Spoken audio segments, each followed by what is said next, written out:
Hi hello students, welcome to our channel. ఈరోజు ఈ వీడియోలో మనం 10th class maths chapter 1 real numbers example 5 గురించి నేర్చుకుంటున్నాం. మీకు previous 4 examples and next example 6 and 7 ఈ వీడియో లాస్ట్లో డిస్ప్లే అవుతాయి. అండ్ ఈ చాప్టర్లో ఉన్న all theorems, all exercises, all example problems ఈ వీడియో లాస్ట్లో మీకు ప్లేలిస్ట్ డిస్ప్లే అవుతుంది, చెక్ చేసుకోవచ్చు. ఎగ్జాంపుల్ 5 చూడండి.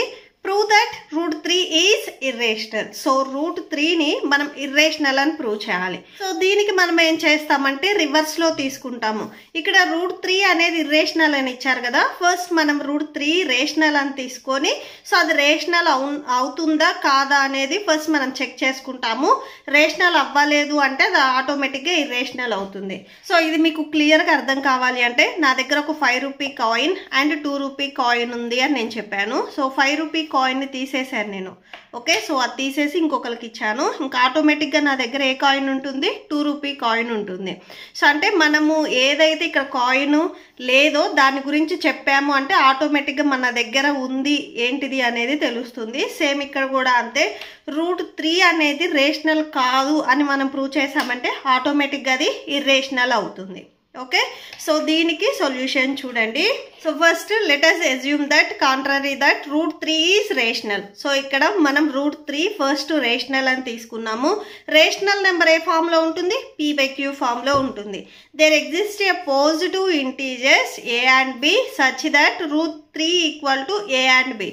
సో యాక్చువల్గా మనం ఏం చేస్తాము, రేషనల్ నెంబర్స్ని p/q ఫామ్లో చూపిస్తాము. So root 3 equal to p/q ఫామ్లో మనం రాసుకోవచ్చు అని చెప్తున్నాం. ఎందుకంటే ఇక్కడ మనం రూట్ 3 అనేది రేషనల్గా తీసుకుంటున్నాం. అండ్ ఇక్కడ ఈ p అండ్ q ప్లేస్లో నేనేం చేస్తున్నానంటే a and b తీసుకున్నాను, జస్ట్ అంతే. p and q తీసుకోకుండా a and b తీసుకున్నాను. ఎందుకంటే మీకు టెక్స్ట్ బుక్లో కూడా వాళ్ళు a and b తీసుకున్నారు. నేను సేమ్ p and q తీసుకున్నట్లయితే సో మీకు అర్థం చేసుకోవడానికి కొంచెం కష్టంగా ఉంటుంది. సేమ్ a and b తీసుకున్నాను. అండ్ ఇక్కడ a and b వచ్చేసరికి కో ప్రైమ్స్ అని తీసుకోవాలి.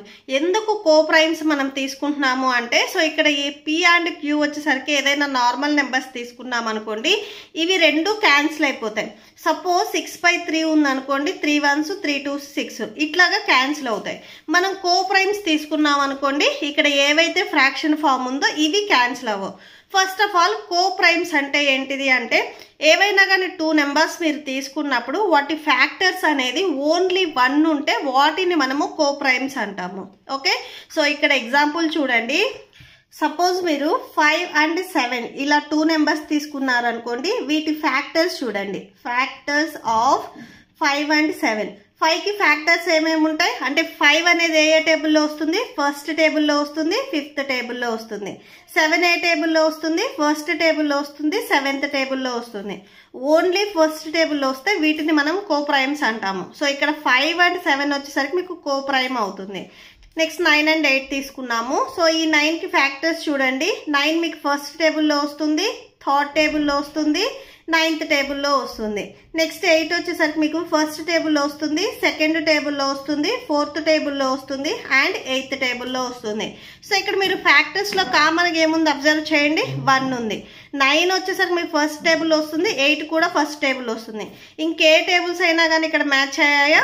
అవ్వలేదు. సో ఇక్కడ 9 and 8 వచ్చేసరికి మనకి కో ప్రైమ్స్ అవుతాయి. కో ప్రైమ్స్ ఏంటంటే ఫ్యాక్టర్స్ వచ్చేసరికి ఓన్లీ ఫస్ట్ టేబుల్లో రావాలి.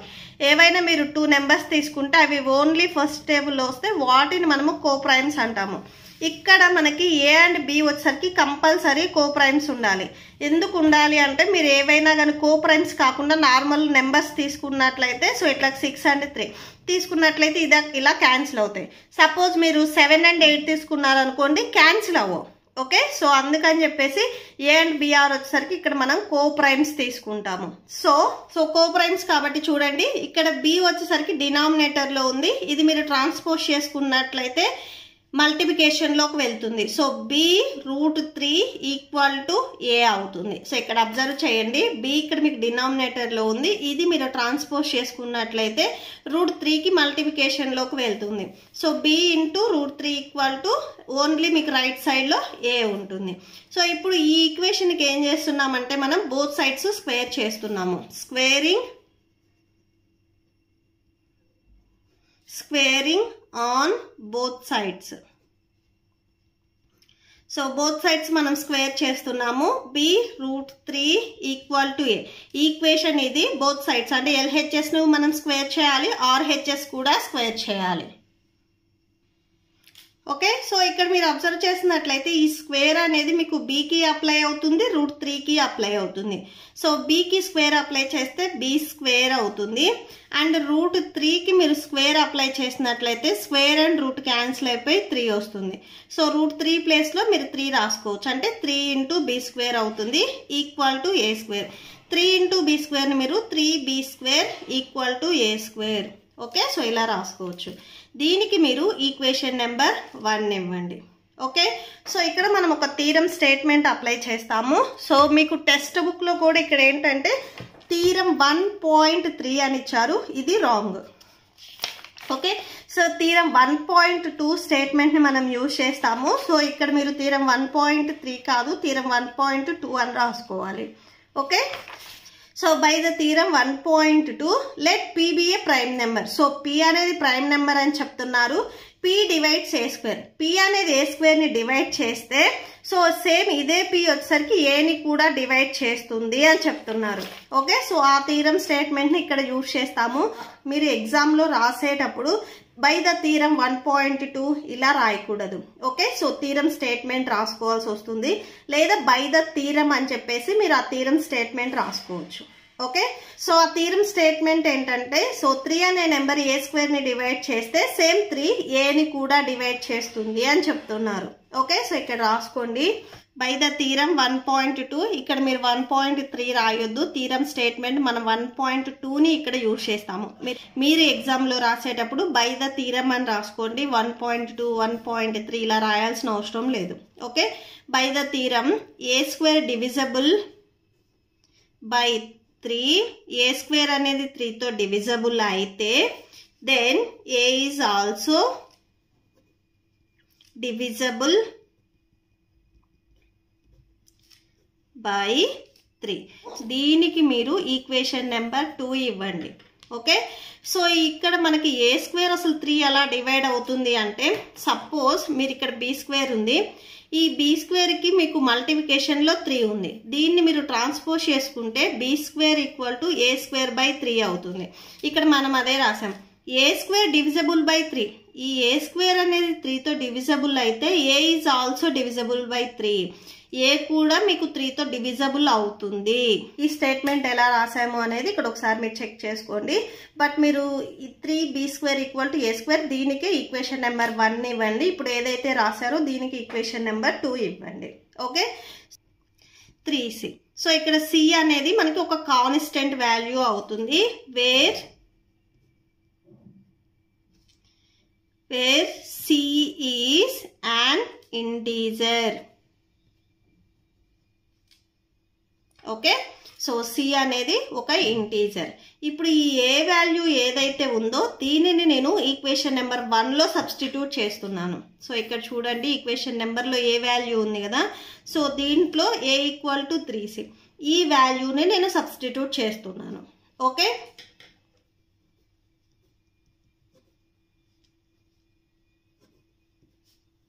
a value in equation 1. ఇక్కడ ఈక్వేషన్ నెంబర్ 1లో a ప్లేస్లో 3c వాల్యూని సబ్స్టిట్యూట్ చేయండి. 3b square equal to a square కదా, a వాల్యూ 3c. సో aకి స్క్వేర్ ఉంది కాబట్టి a ప్లేస్లో రాసుకునే 3c కూడా మీకు స్క్వేర్ వస్తుంది. సో 3c హోల్ స్క్వేర్ వస్తుంది. ఓకే, సో ఇక్కడ సేమ్ అంతే, రైట్ సైడ్లో మీకు ఈ స్క్వేర్ అనేది 3కి అప్లై అవుతుంది అండ్ cకి అప్లై అవుతుంది. 3c whole square equal to so 3కి స్క్వేర్ వస్తుంది అండ్ cకి స్క్వేర్ వస్తుంది.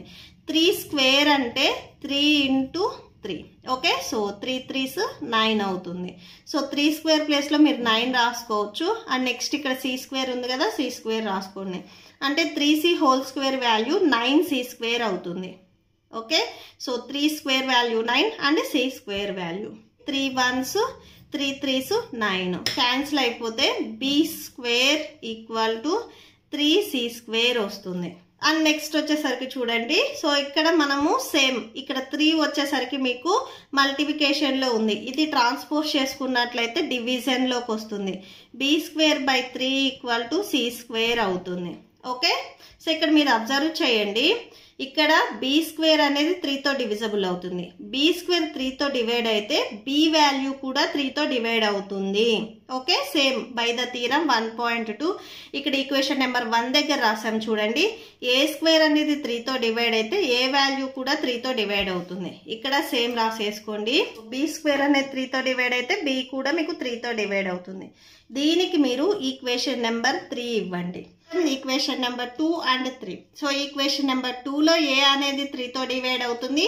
ఈక్వేషన్ నెంబర్ 3లో కూడా b అనేది 3తో డివైడ్ అవుతుంది. So equation from equation number 2 and 3, a and b have at least 3 as a common factor. Okay, so ఇక్కడ మనం a and b వచ్చేసరికి starting లో కో ప్రైమ్స్ తీసుకున్నాం. కో ప్రైమ్స్ అంటే ఏంటిది, మీకు ఓన్లీ ఫస్ట్ టేబుల్లో రావాలి. అంటే a అండ్ b వచ్చేసరికి మీకు ఓన్లీ ఫస్ట్ టేబుల్లో రావాలి. ఇంకే టేబుల్ అనేది మీకు మ్యాచ్ అవ్వకూడదు. ఓకే, రిమైనింగ్ టేబుల్స్ లో రావచ్చు, మ్యాచ్ అవ్వకూడదు. బట్ ఇక్కడ a అనేది మీకు థర్డ్ టేబుల్లో వస్తుంది, ఇక్కడ b అనేది కూడా థర్డ్ టేబుల్లో వస్తుంది. కాబట్టి సో మనం తీసుకున్న కాంట్రడిక్షన్ అనేది రాంగ్. ఓకే, సో ఇక్కడ రాసేసుకోండి. సో ఇక్కడ ఏం రాసుకుంటారంటే, but this contradicts the fact that a and b are co primes.